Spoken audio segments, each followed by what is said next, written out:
Good morning, my beautiful people. Happy Sunday. New episode of Sports News Flash at 12 with your one and only Miguel Mike Medina. I hope you guys are having a marvelous weekend so far. The 1995 Atlanta Braves team, they reunited on Friday night before the Mets Braves game, 30th anniversary. What a team. What a team. This is a team, those Braves 90s teams, they should have won more, but at least they got one. So it was nice to see Chipper Jones, the big three, Tom Glavine, Greg Maddux, John Smoltz, even Steve Avery. I'm glad to see him there, part of the reunion. Eddie Perez, Javi Lopez, Mark Lemke, Marquise Grissom, Luis Polonia, pitching coach Lee Mazzoni. Bobby Cox was there. Even though he's having health issues, I believe he was from the press box. And there's so many more. Ryan Klesko. When I saw Ryan Klesko, I said, wow, I have a long time I haven't seen him. So I'm glad that he participated there as well. This 95 Braves team, they beat a very good 1995 Cleveland Indians team that year in 6 games. Tom Glavine, World Series MVP. David Justice, another one. Yep, he was there as well. So it was great to see all those guys there. Yeah, I appreciate history and it was just fun. It was very cool to see that. And in the future, we're going to see the 2021 team for their 10, 20, and 30-year anniversary. So that for me, that one will be much more like, oh my God, because at least I got to see that run, that 2021 team go all the way. In 95, I was only, what, 4 years old? I didn't even watch baseball until I was 8. So, but I've watched that 95. And the World Series, the games that I remember seeing thanks to ESPN Classic, and now we have YouTube. I remember seeing mostly three games 3 and 6. Game five, only like few clips here and there. But in terms of the full game, I remember seeing games 3 and 6 on ESPN Classic. And like I said, thanks to YouTube, now YouTube is the new ESPN Classic, the new basically a little bit of everything. YouTube is the closest thing to a time machine. So, but yeah, very, very cool to see that 95 Braves team reunite. Lee Corso, when you think about college football game day, Saturday mornings, you think about him. And it's the end of an era.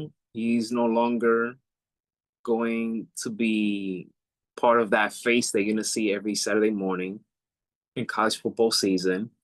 But what it stood out to me, not just, what he did as a coach and what he did as an analyst, as a TV personality,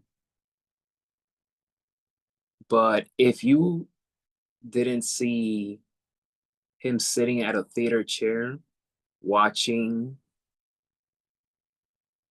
fans, colleagues, celebrities, his family members honoring him and tell him what he meant to them and to college football and to the show, that was pretty emotional.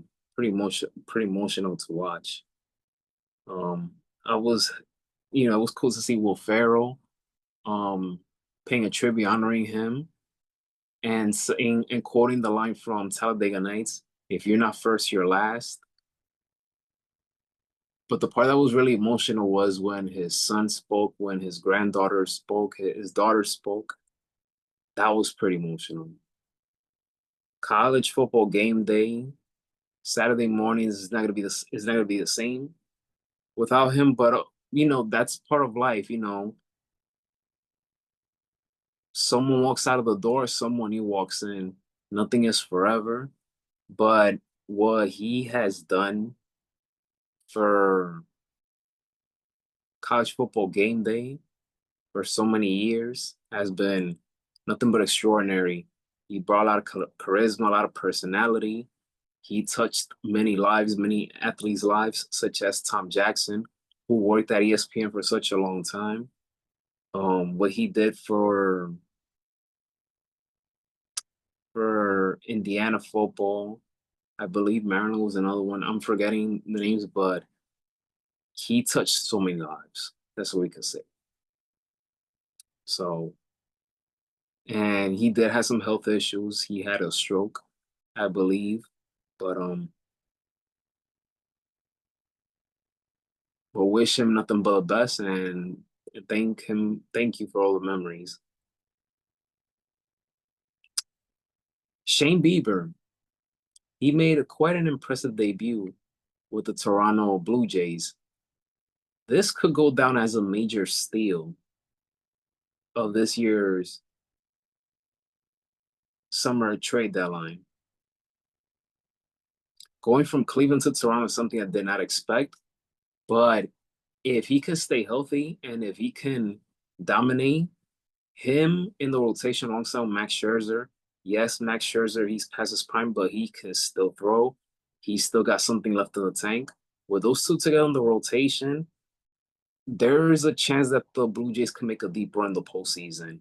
And it's time for them to make a deep run. I feel like if they don't do it this year, I don't know if they'll do it. I don't know when they'll do it. But I feel like what they have going on right now, they should just go all in. They should just go all in. But in his debut again with the Blue Jays, which came against the Miami Marlins, he collected 9 strikeouts through 6 innings.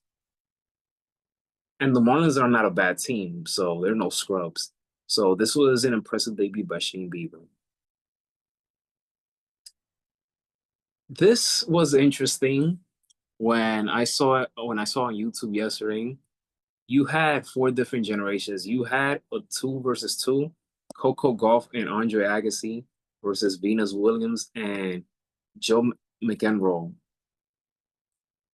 I only got to see 3 of those 4 players play. When I started watching sports, on the highlights here and there, I would see Andre Agassi, especially when he would compete against P.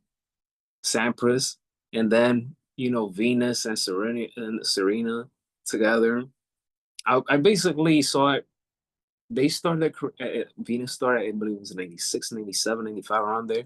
But I remember hearing about the Williams sisters in the summer 2000 when I went to summer school in 3rd grade.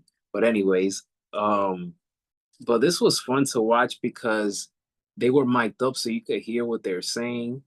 And Coco Gauff is not only the youngest player on that tennis court, but she basically carried that match on her back just by her personality, her charisma, everything she was saying. I feel like she was enjoying it the most out of the 4 of them. Andre Agassi, he was being a good sport. Venus, she was doing her thing. John, for his age, he looked impressive playing tennis. But Coco Gauff, I mean, there's a reason why she gets the endorsements. She is quite likable because because of her, what she brings to the table. Not only she's a good tennis player, but she has a lot of charisma. And by them, I feel like without them getting mic'd up, you won't really get to hear or understand or see, Coco Gauff, not only the player but as a person. But yeah, it was fun to watch. See all 4 of them play there. And you have Venus. Venus, her forehand game was strong. Andre Agassi's backhand still looks good after all these years. So, but this was all about fun. This was I basically look at it as exhibition. It was all about fun. So, but yeah, it was cool to see all 4 of them there. And last but not least, Serena Williams introduces her rival Maria Sharapova to the Tennis Hall of Fame.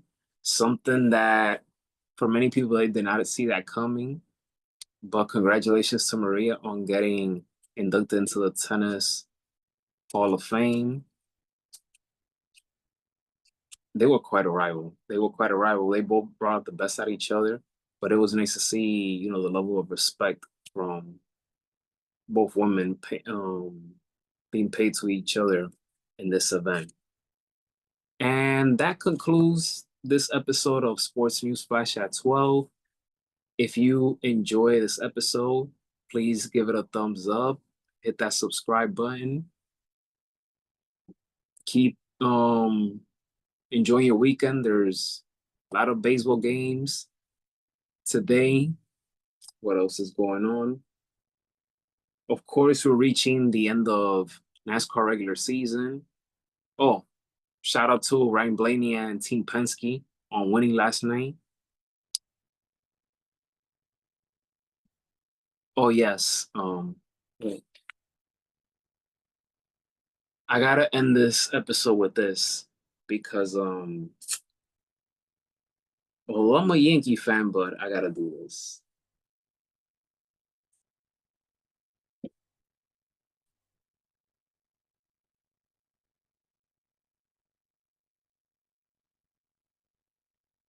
You see this right here? This is what the Red Sox did to Yankees in the ninth inning.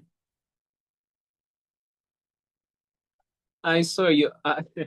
You gotta laugh about this. Whether Yankee fan or not, that oh my god, they just imploded so badly.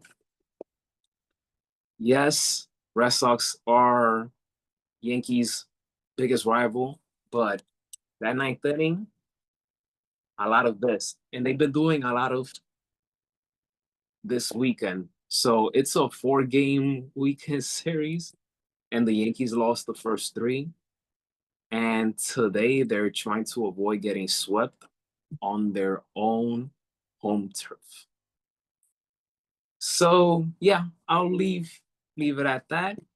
Hopefully they don't get swept, because that would be pretty sad.